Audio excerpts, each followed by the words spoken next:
खास हरियाणा देखने वाले भाई सारे दर्शकों ने सोनू बाले की राम राम। सर पहले तो स्वागत है आपका हमारे चैनल पर। नमस्कार सर। खास हरियाणा देखने वाले सारे दर्शकों ने पंकज जांगड़ा की राम राम भाई। पंकज सर देखो, हम थोड़ा सा आपका बैकग्राउंड जानना चाहेंगे क्योंकि हर इंसान का मन में क्यूरियोसिटी हो है कि जो आज इस मुकाम पे है, जो इतना बड़ा चैनल ने रन करने लग रहा है, सूर्य एकेडमी ने रन करने लग रहा है, कि वो शख्स है के उसका बैकग्राउंड के रहा है और किस तरह से उसने अपनी जर्नी इस फील्ड में स्टार्ट करी थी। सर देखो, मैं एक छोटे से गांव से बिलोंग करता हूं जिसका नाम है ढाणी कुमारान, जिसको मोट के ढाणी भी बोल देते हैं। एजुकेशन फील्ड में आने की एंट्री पढ़ाने से हुई। सबसे पहले मैं दिल्ली कोचिंग लेता था और कोचिंग के बाद केवीएस में सिलेक्शन हुआ। केवीएस में जॉब दूर आने की वजह से घर आने के बाद घर वाले बोले क्या करेगा भाई, करना क्या, वर्ष अकेडमी भी कोचिंग के लिए चले गए। कोचिंग लेते लेते मतलब जहाँ जो टीचर स्टाफ पढ़ा रहा था वो बोले कि थोड़ी सी मतलब सर मैं भी पढ़ा सकता हूँ ये तो वहां से मेरे पढ़ाने की जर्नी स्टार्ट हुई। 2 महीने पढ़ाया, 2 महीने के बाद मन में आया क्यों ना खुद का सेंटर किया जाए। हिसार में सेंटर स्टार्ट किया, नाम नहीं लूंगा क्या नाम था क्या नहीं। उसके बाद हिसार में मैंने शौर्य एकेडमी स्टार्ट की। उसके बाद कलायत में इसकी एक ब्रांच लेके आई। और सारी चीजें सोनू भाई डिपेंड करती रिजल्ट पे। विजन क्लियर था कि रास्ते अपने आप बन जाएंगे, रिजल्ट देते रहो भाई। बिल्कुल। और कलायत से यहाँ मुझे मेरे दोस्त मिले, अच्छे मित्र मिले और उन्होंने मुझे नरवाना के लिए मोटिव किया। सर बस ये छोटी सी जर्नी है कि विजन क्लियर रहता था कि जो भी बच्चा मेरे पास एक बार आ गया ना उसका सिलेक्शन करवाना है। क्योंकि आपने एक टैगलाइन भी है कि भाई सफलता गारंटीड, भाई यहाँ 100% हम इस चीज के लिए आश्वस्त करा है कि जो हमारे पास में होगा तो हम 100% उसकी प्लेसमेंट का वो करके देवांगे। सर इस हार को टारगेट बैच का जो नाम है ना वो मेरा दिया हुआ है। बस सिलेक्शन नहीं तो फीस नहीं, हुआ जो टैग था ना वो हमने क्रिएट किया था। मतलब पैसे भी नहीं लिया करते आर्मी बैच के, मैं पहले सिलेक्शन और फिर फीस। ओके। हाँ, तो वहां से एक प्रेरणा मिली थी क्योंकि ना जैसे 4th से 12th में घुस दिया जाए। मतलब जब तक सिलेक्शन नहीं होता ना, जब तक मतलब कि पेरेंट्स खुश नहीं होता ना। बिल्कुल, क्योंकि पेरेंट्स का दिमाग में एक ही हुआ है कि किसी न किसी रूप में हमारा छोरा का तो सिलेक्शन होना ही चाहिए, हमारा बच्चा का सिलेक्शन होना ही चाहिए। सर आप खेती बाड़ी करा, हाँ फसल बोआ, बिल्कुल, तो रिजल्ट तो वो भी है। बिल्कुल भाई मतलब चाहे थोड़ा सा कम हो लेकिन रिजल्ट तो है। तो सेम ये तो अपनी मतलब नस्ल है अपनी। बिल्कुल और अभिभावक तो इस पे काम करता है। बिल्कुल। और सबसे ज्यादा अगर ट्रस्ट किस पे करता है वो अध्यापक पे करता है। बिल्कुल करता है जी। अध्यापक अगर गलत पढ़ा रहा है तो गलत, देखो किसका नुकसान है, पूरा पूरा ही अपने सोसाइटी का नुकसान होगा। वकील तो आप है नहीं। पंकज सर एक बात और है, क्योंकि काफी टाइम तक आप ऑब्जर्व करने लग रहे हैं इन चीजां ने कि पहला एक बार थोड़ा सा बूस्ट सा आया था, हर बंदा एकेडमी कर रहा था, हर बंदा जगह जगह कोचिंग दे रहा था, हर बंदा वो कर रहा था, लेकिन ये थोड़ा सा सिलेक्टिव सा हो गया है। तो उसका पीछे का आप बता पाओगे कि के कारण रहे हैं या फिल्टर हो गया सारा सुद्धा, किस तरह के कुछ रहे हैं वो बताओ एक बार। देखो मैं मेरे से लेके चलता हूँ कि किसी की बुराई नहीं करनी चाहिए कभी भी। कभी भी अध्यापक अगर पढ़ा रहा है और वहां से रिजल्ट निकल जाते हैं तो वो अध्यापक क्या सोचता है कि मैं अकेडमी कर लूँ और क्योंकि बहुत पैसा आ रहा है, लेकिन उसके पीछे की नहीं सोच रहे उसके पीछे मेहनत क्या है। अगर बच्चा हमारे पास में आ गया उसके बाद उसको ऊपर मैनेजमेंट बहुत काम करती है। अकेला अध्यापक नहीं, उस पर मैनेजमेंट बहुत काम करती है। उसको क्या कंटेंट देना है, उसकी टाइमिंग क्या रहेगी, बच्चा का फोकस किस सब्जेक्ट में, कौन से सब्जेक्ट में वो वीक है, ये सारी एनालिसिस करनी पड़ती है। लेकिन जो दूसरे जो होते हैं क्या देखते हैं कि पैसा आ रहा है, लेकिन वो ना तो उसके पीछे का वो देख कितना पैसा लग रहा है, किसको क्या करवाना है, पेरेंट्स से को कैसे समझाना है। वो सिर्फ क्लास तक सीमित है और वो फिर क्या करते हैं एकेडमी ओपन कर लेते हैं।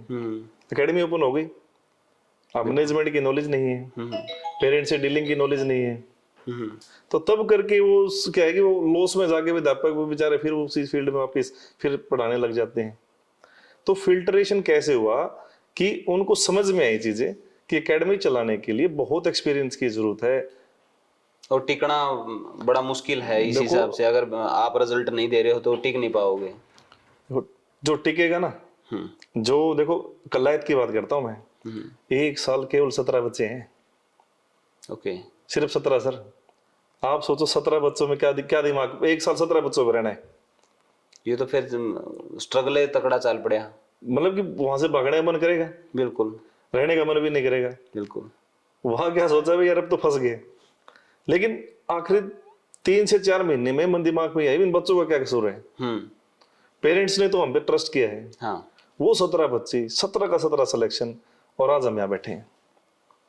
यानी कि आपने चाहे उस टाइम पे क्वांटिटी कम थी लेकिन आपने क्वालिटी पे काम कराया। हाँ बिल्कुल, जो मेरी टीम थी ना सर, देखो रीढ़ की हड्डी होती है टीम। अब एक युद्ध में अगर राजा युद्ध हार जाता है ना, तो सेना का कोई जिक्र कौन नहीं जी। जीतेगा तो भी राजा, हाँ। और हारेगा तो भी राजा। बिल्कुल। तो वही काम हमारे साथ हो रहा था। टीम मैंने इतनी मजबूत बना ली थी, टीम को ये बोल दिया कोई बात नहीं, पैसा आप घर से लगने दो, लेकिन इन बच्चों का नुकसान नहीं होना चाहिए। और एक और खास बात रहती है अपनी एकेडमी की, अपने पास जो आ गया ना 99% गवर्नमेंट जॉब लगा मास्टर। पक्की बात। 99% सर, जितने मास्टर मैडम आए सबसे पूछ सकते हो आप।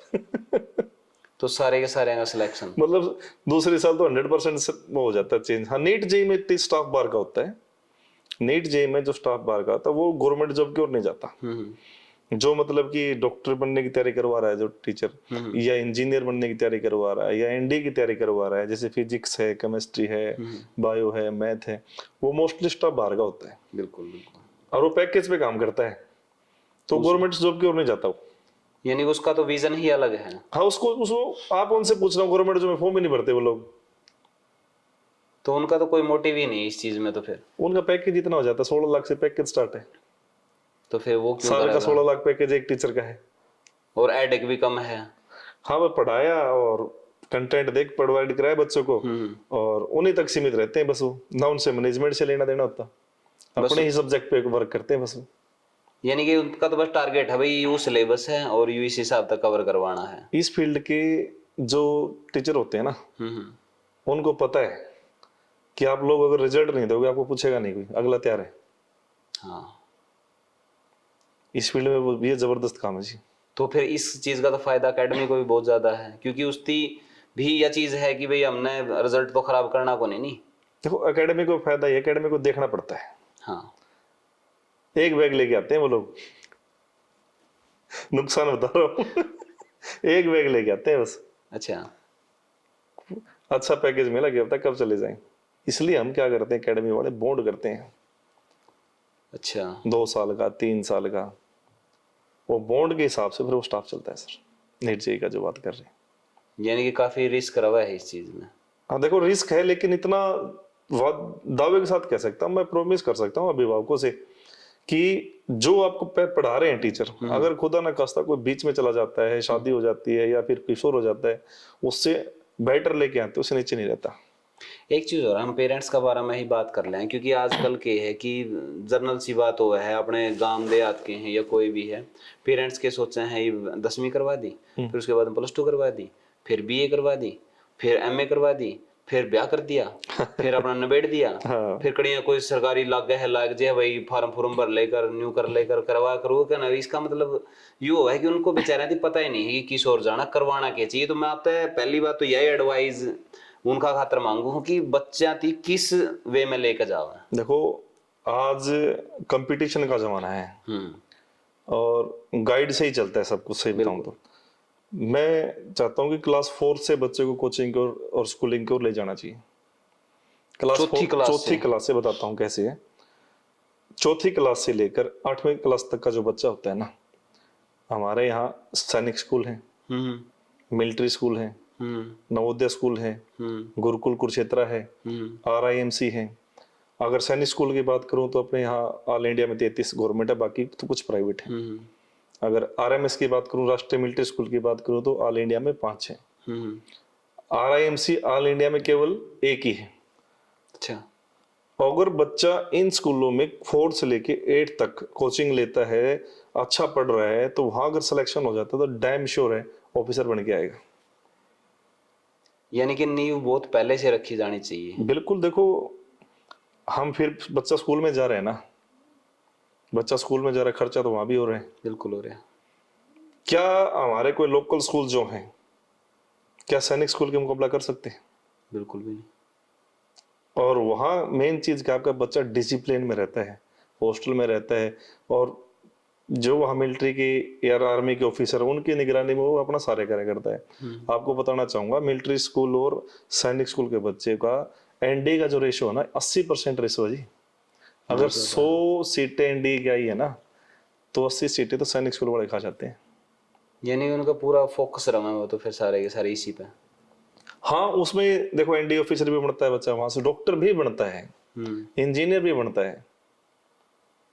वहां के आपकी लाइफ एक प्रकार से अनुशासित है, सिस्टमेटिक वे से चलता है हर चीज। आपने सुना है भाई अगर कोई फौजी रिटायरमेंट आता है तो बोले इसका तो दिमाग खराब नहीं, वो सिस्टमेटिक से चलता है, डिसिप्लिन रहता है, डिसिप्लिन में रहा वो उसकी कोई इफ बट उरान पुरान की बात नहीं। मतलब वो इसीलिए है वो हर चीज को सिस्टमेटिक वे से करता है। ये तो मैंने आपसे बात की क्लास 4 से 8 तक की। हाँ पहले आप कोचिंग दिलाते थे 12th के बाद, भाई नीट की कोचिंग दिलाओगे, आईआईटी कोचिंग दिलाओगे, एनडी की दिलाओगे। अभी वो चीज 9th 10th से स्टार्ट है और भी नीचे क्लास है। 9th 10th और 11th 12th जो होते हैं 9th 10th फाउंडेशन बैच हो गया एक प्रकार से, जिसको नीट की कोचिंग लेनी है, आईआईटी जेईई की कोचिंग लेनी है, एनडीए की लेनी है, और दूसरे सबसे बड़ी बात क्लैट एक एग्जाम होता है लॉ के लिए। अपने देहात में तो पता ही नहीं है क्लैट का एग्जाम। तो फिर यह कोई बतानी है तो कोनी, सिखानी है तो कोनी इस चीज ने लेकर, कोई अवेयरनेस के लिए कोई हो तो कोनी ना ही। मेरे पेरेंट्स इतने अवेयर कि भाई वो जाकर ना किसी का सलाह ले लें या फिर किसी अच्छा आता है। ये जगह जगह तो कोई मिस गाइड करने वाले भी तो खड़े रहे हैं नहीं। मिस गाइड ज्यादा है भाई, सुनो भाई, मिस गाइड सबसे ज्यादा है। तो फिर ये इसका जीता जागता उदाहरण दे दूं आपने, मैं नरवाने तय कल की बात कर रहा हूँ। बस में बैठा मैंने पूछा भाई ये आंसी वाली बस जाओगी? ड्राइवर मेरे को मिस गाइड कर गया, जी आप इसमें बैठो नरवाना, इसमें ऊंचा नारंद वाली में, और खेड़ी चपटा तक आपने बदल देंगे, वो दूसरी बस आके खड़ी पाओगी। हालांकि वो दोनों इकट्ठी चली बस, वो जाली मेरी बस लिकड़ गई, वहां मस्त लड़ता रहा। मिस गाइड देखो, एक ड्राइवर कनेक्टर भी मिस गाइड कर रहा है। और एजुकेशन फील्ड तो बहुत बड़ी है भाई। यानी कि पर्सनल स्वार्थ के लिए दूसरा रास्ता भटका है तो कोई फर्क नहीं पड़ता उसकी। देखो अगर मैं यहाँ पर नीट जेईई कोचिंग देने के लायक नहीं तो भगवान ने मुझे कोई हक नहीं दिया मैं किसी बच्चे की जिंदगी के साथ खेलूं। बिल्कुल। और हमारी शिक्षा नीति कहती है अगर क्लास के अंदर एक बच्चा फेल हो जाता है the fault of a teacher. प्रशासन मतलब वो सारा का सारा फॉल्ट किसका? अध्यापक का है, क्योंकि अध्यापक ने उसको ये नहीं देखा कौन से सब्जेक्ट में कमजोर चल रहा है, रिमीडियल तो उसका किया ही नहीं। यानी कि पहला एनालिसिस करना चाहिए था उसका कि भाई यू कहाँ कमजोर है, कहाँ स्ट्रॉन्ग है, किस पर काम करने की जरूरत है, किस पर ना करने की जरूरत है। अब देखो 99% जो टीचर है ना, सरकार एक पॉलिसी बना रखी है सीट और एस्टेट क्लियर करना पड़ेगा। हाँ। किस लिए लेती है? वो एक पैरामीटर सेट कर दिया नहीं उसने, इसलिए उसके अंदर साइकोलॉजी पूछी जाती है और साइकोलॉजी का हमेशा पॉजिटिव होती है। बस चाइल्ड सेंटर्ड एजुकेशन है अपनी, बाल केंद्रित शिक्षा है हमारी। बच्चों को देखकर चलना है। एस्टेट सीटेट गवर्नमेंट ने इसलिए लागू किया था ताकि जो पढ़ाने वाले हैं बच्चों की साइकोलॉजी को समझ सके। ओके। बीएड करावा हुआ नॉन अटेंडिंग, जेवीटी करावा हुआ नॉन अटेंडिंग, क्लास के अंदर तो चीजें पढ़ी ही नहीं। एस्टेट सीटेट आपको पता है भाई कोचिंग लेके अपने निकल जाते हैं, लेकिन जो असली चीजें हैं वो तो रह जाती है ना। हाँ, जो क्लासरूम में होनी चाहिए। हाँ, वो देखो बढ़ाई किस लिए गए थे? बढ़ाई तो इसलिए गए थे कि बच्चे वहां से रेगुलर आएंगे, उनको सिखाया जाएगा एक अच्छी शिक्षा, जो यहाँ से टीचर निकलेंगे अच्छी शिक्षा बच्चों को देंगे। जो पॉलिसियां बनाई गई है वो हम बच्चों के ऊपर लागू करें, कौन सी लागू करें जी? मैं भी खुद के ऊपर लेके चलता हूँ, मैं कहाँ लागू कर पाता हूँ? 1 से 2% ही कर पाते हैं। जो कह रहे हैं कि ऑनलाइन क्लासेज हैं और जो ऑफलाइन क्लासेज हैं, इनमें किस तरह का आप डिफरेंस मानो हो कि कौन सी ज्यादा फायदेमंद है और किस तरह से इनमें आप थोड़ा सा एक छोटा सा एग्जांपल लेके चलते हैं आप। अगर मुझे आपको कोई बात समझानी है, मैं फोन पे बेटर समझा पाऊंगा या बैठ के बेटर समझा पाऊंगा? आमने सामने। जब तक टीचर और स्टूडेंट की इंटरेक्शन नहीं होगी ना तब तक बच्चा उस चीज को नहीं सीख सकता। एक बार तो देखो क्लास नर्सरी से लेकर 12th तक ऑनलाइन कोचिंग क्या है, सिर्फ और सिर्फ किसकी है? फोन की। जाना तो स्कूल में ही पड़ेगा। बिल्कुल। देखो जब तक टीचर और स्टूडेंट एक दूसरे को नहीं समझेंगे ना, और जब तक समझेंगे नहीं जब तक एजुकेशन नहीं आ सकती। एक चीज और हो रही है सर, जो सामने बैठे है उसका मूड का भी तो पता चला है नहीं इस टाइम पे किस मूड में है, हमने किस हिसाब से बात करनी है। वो चीज भी डिपेंड करे है, उसकी किस तरह की थिंक है, वो किस तरह का मतलब काउंटर क्वेश्चन अपना तक कर ले है, तो वो मेरे हिसाब से सामने बैठ के ही ज्यादा समझाया जा सके। देखो ऑनलाइन तो मजबूरी थी कोरोना की, उससे पहले कितना क्रेज था, वो तो मजबूरी थी एक बार, भाई हमारी मजबूरी होगी कि हम वहां तक पहुंच नहीं पाए। हाँ, लेकिन अब तो कोई मजबूरी नहीं है, वो तो बस सड़कों पर निकल नहीं सका, तो गैप फील करे था गैप बस। फील किया था। अब देखो देखो ऑनलाइन एजुकेशन उनके लिए थोड़ी सी ठीक है, उन महिलाओं के लिए ठीक है, उन प्राइवेट जॉब करने वालों के लिए ठीक है भाई, जिनके पास समय का अभाव है, समय का अभाव भी है, दूसरी तरफ उनती है उसका अपना परिवार चलाने के लिए कहीं परिवार और नौकरी करनी पड़े है। उनके लिए देखो बेटर मानते हैं। अगर आप अपने बेटा बेटी को, वो उनके पास समय है और आप उनको ऑफलाइन में नहीं भेज सकते, तो देखो मोबाइल का आज के दिन में बता देते हैं, WhatsApp culture, Insta culture, Facebook culture, scooty culture, यही तो रह गया है। बिल्कुल, मोबाइल ने दिया क्या है? कुछ भी नहीं दिया तो बहुत की में है, लेकिन आप लेने लेकिन के बच्चों लग के रहे लिए हैं। तो नेगेटिव है ना। हाँ बिल्कुल, देखो हर चीज के दो पॉजिटिव, दो चीज होती है, एक नेगेटिव और एक पॉजिटिव, लेकिन हमारे बच्चों के लिए तो नेगेटिव है। हाँ स्क्रीन टाइम देखो, पेरेंट्स को देखो, हर पेरेंट्स से कहता हूँ आप अपने बच्चे का वो स्क्रीन टाइम देखो, पेरेंटल कंट्रोल देखो, उसने आज क्या क्या चलाया है, उसकी हिस्ट्री चेक करो आप लोग। इंस्टा उसने कितनी देर चलाया है, फेसबुक कितनी देर चलाया है, शॉर्ट्स उसने कितने टाइम देखे हैं।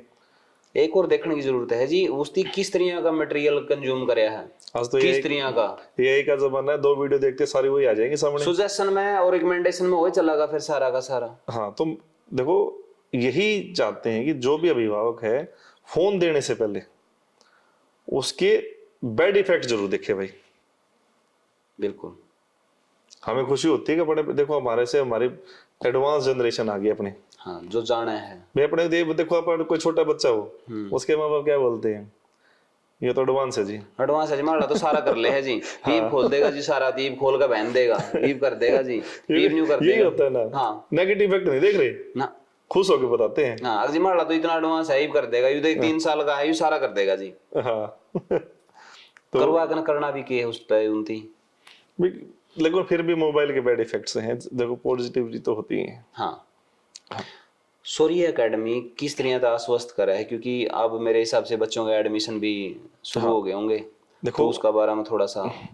20 फरवरी से एडमिशन स्टार्ट कर दिया हमने, क्लास 4 से लेकर 12 तक के बच्चों का इसमें एडमिशन स्टार्ट है। और 1 मार्च 2026 को एक बहुत अच्छे लेवल पर मेगा स्कॉलरशिप टेस्ट ले रहे हैं। ओके। हाँ 1 मार्च 2026 को, जिसमें पूरा हरियाणा से बच्चा हमारे पास में इसमें पार्टिसिपेट कर सकता है। बहुत अच्छा लेवल का टेस्ट करेंगे, ओके, फेयर तरीके से करेंगे भाई, जैसे 8 फरवरी को किया था। बिल्कुल। और बच्चों के भविष्य को लेकर इतना मैं अभिभावकों को और आपके चैनल के माध्यम से आपको भी मैं बताना चाहूंगा कि जो यहाँ पढ़ाने वाले आएंगे ना, वो एक तो वेल एक्सपीरियंस, देखो वो तो सारे कहते हैं, बिल्कुल। उनको संभालने के लिए उनको जो कंटेंट देना है, क्या पढ़ाना है, किस लेवल का पढ़ाना है, कब तक क्लास चलानी है, कौन सा बच्चा किस फील्ड में कामयाब होगा। सबसे बड़ी चीज ये है कि हम ये बताएंगे आपका बच्चा इस फील्ड में कामयाब होगा, यानी कि उनका इंटरेस्ट बेस जाना जाओगा। इंटरेस्ट बेस सर, बिल्कुल। अब देखो +1 में +2 में तो हमें पता चल जाता है बच्चे का इंटरेस्ट मेडिकल में, नॉन मेडिकल में, आर्ट्स में है। बिल्कुल। लेकिन क्लास 4 से छोटा बच्चा चल के आएगा, उसका इंटरेस्ट देखो ना तो पेरेंट्स को पता होता, बिल्कुल, ना बच्चे को पता होता है। आपने भी देखा होगा, मैं भी बता देता, मैं छोटा था, मैं कह रहा था मैं पुलिस ऑफिसर बनूंगा। हाँ। जब 9वीं 10वीं में मैं डॉक्टर बनूंगा। उसके बाद बहन के बन देंगे आप। नहीं, शुरू में तो नहीं हुआ है, नहीं कोई चीज देख ली, कोई पहलवानी देख लिया तो लंगोटी खरीद ले, कड़ियों को पुलिस वाला देख लिया तो उसका देख लिया, फिर फौजी दिख गया उसमें आ गए, कड़ियां गाना सुन लिया कलाकार बन गए, कोई सिंगर दिख गया तो सिंगर बन गए। तो कोई फिक्स टारगेट नहीं था। दोस्त अगर क्या में लगा तो उसकी फार्म भर दी बस। मेरे टारगेट प्लान ए है, बी है, सी है, डी सारे हैं। हाँ, फिक्स तो नहीं है, फिक्स कुछ नहीं है, बस जरा वो तुक्का हो गया नहीं वो। हाँ तो अपना मेन मोटिव ये रहने वाला है कि फिक्स करे चीजों को, बच्चे को बताया जाए, बच्चे के पेरेंट्स को बताया जाए, क्लास 4 से लेके 8 तक ये अपॉर्चुनिटीज है हमारे पास में। देखो क्लास 5th में मेरे पास बच्चा है, मैं 12वीं तक रख सकता हूँ उसको, और आगे गवर्नमेंट जॉब तक भी रख सकता हूँ। हाँ। लेकिन जब वो मैं मिलिट्री स्कूल में चला गया ना, यार उसका भविष्य सवर रहा है, बिल्कुल, मैं क्यों रखूं मेरे पास। बिल्कुल, मैं मेरे एक छोटे से फायदे के लिए उस बच्चे को बहला फुसला कर उसके माँ बाप को यहाँ रख लूं, तो मैं अध्यापक कहलाने लायक ही नहीं हूँ भाई। नहीं, एक और नहीं, अंतरात्मा स्त्रियां तो आपने माफ करेगी अगर आप स्त्रियां किसी के साथ में चीट करोगे तो। एक बार पैसा तो कमा लूंगा, हाँ, बालक मेरे भी हैं। तो पैसा तो फिर अनाप शनाप तुझे नाप शनाप में जाएगा ना। अनाप शनाप पे जाऊंगा ना। इसलिए हर अभिभावक को टाइम टू टाइम काउंसलिंग करी जाएगी, गाइड किया जाएगा, बच्चे के बारे में बताया जाएगा और उनको आश्वस्त किया जाएगा कि ये चीजें आपके बच्चे के लिए ठीक है।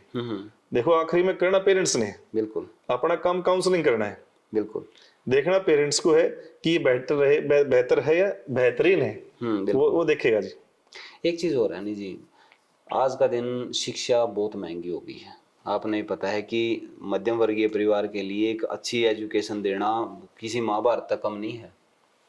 तो उसके लिए भी अगर मैं आपसे पूछ लूं कि क्या सूर्य एकेडमी उतना कर पावेगी कि एक मध्यम वर्गीय परिवार भी अपने बच्चे को एक अच्छे भविष्य के लिए यहाँ पे तैयार करवा सके? बिल्कुल सर, ये बताना चाहूंगा पुरानी एकेडमी के बारे में कि मेरे पास 6 बच्चे ऐसे हैं जो स्कॉलरशिप पे पढ़े हैं और 6 के 6 बच्चे ने मेरे को ऐसा रिजल्ट दे रखा है मैं सोच भी नहीं सकता। रिया एक लड़की, पिताजी का नाम उसका रमेश है, गांव का नाम उसका खेड़ी लांबा है और आज ही आंसर की आई है सैनिक स्कूल की, 364 नंबर है लुगड़िया के 400 में से। ओके। मैं तो सोच रहा हूँ शायद वो कैथल डिस्ट्रिक्ट में टॉपर है। ओके। ढूंढवा से उपेक्षा नाम की गुड़िया है, रामफल की गुड़िया है, 354 उसके हैं। शिविका है, अर्शिका है, दीपेंद्र है, मतलब ये लड़के जो स्कॉलरशिप में पढ़ रहे हैं। ये बच्चे हैं मेरे पास जिनकी 1 रुपया फीस नहीं ले रहे हम। यानी कि वो आपकी भी उम्मीद पर खरे उतरे हैं। हाँ देखो, उनको बच्चों को देखो घर के बारे में कभी नहीं बोलता भाई आपका घर ऐसे है ये बना। हम उनके बोलते कि हम गरीब पैदा हुए थे लेकिन गरीब मरेंगे नहीं, हमें मेहनत करनी है। सब देखो ऑक्सीजन सबको सेम मिल रही है, बिल्कुल। खून का रंग सबका लाल है, बिल्कुल। अगर किसी बच्चे के 400 में से 400 आ रहे तो वो भी हमसे पढ़ा है। बिल्कुल। तो बच्चों को इसलिए थोड़ा मोटिवेट किया जाता है कि टीचर सेम है, सब कुछ सेम है। ठीक है घर के हालात से अलग हो सकते हैं, हाँ, लेकिन मेहनत तो हमें करनी है ना। बिल्कुल। तो बच्चे को मोटिवेट किया जाता है, ना कि डिमोटिवेट किया जाए। डिमोटिवेट करने के बाद तो देखो तू क्या कर लेगा। बिल्कुल। वो आपको पता है KFC वाला बिल्कुल कितने घरों के दरवाजे खटखटाए उसने, और 60 साल के बाद में जाकर ना वो और आज देख लो वर्ल्ड में उसकी फ्रेंचाइजी है।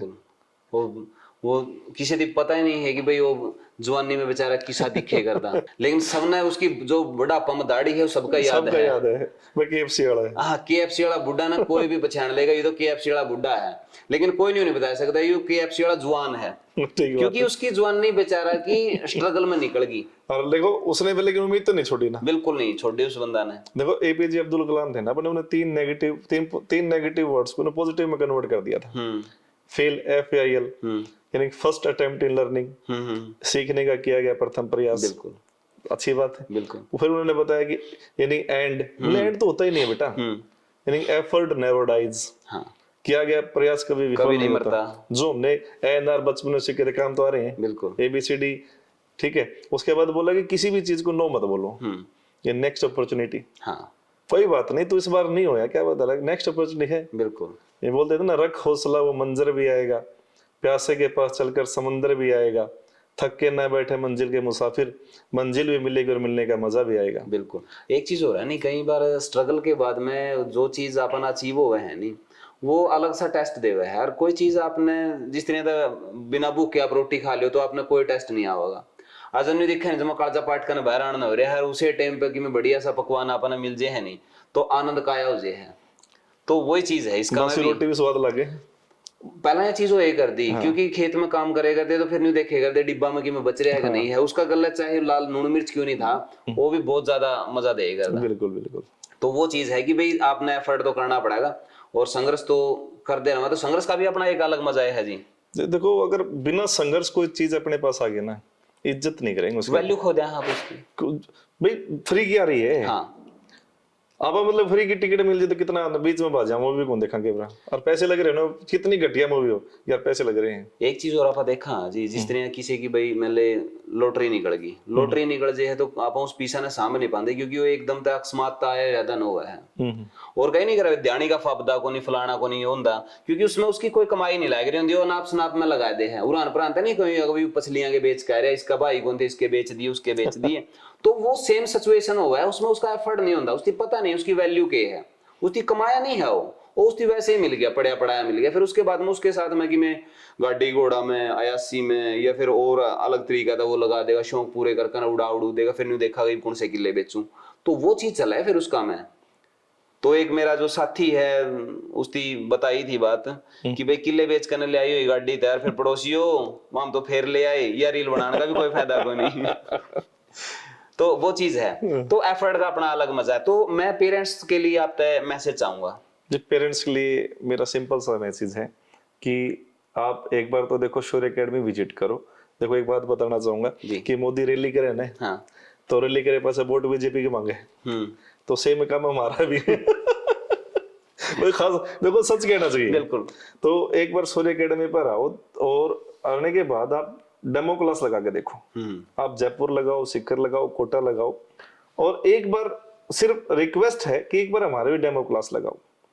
और एक मैसेज जरूर देंगे आप सोनू भाई कि अपने बच्चों को है ना मेहनत करने के लिए प्रेरित करें। आप लोग जो कि मेरे पास बहुत शिकायतें आती है, एक सबसे बड़ी शिकायत ये आती है कि मास्टर जी हम तो पढ़े लिखे नहीं है।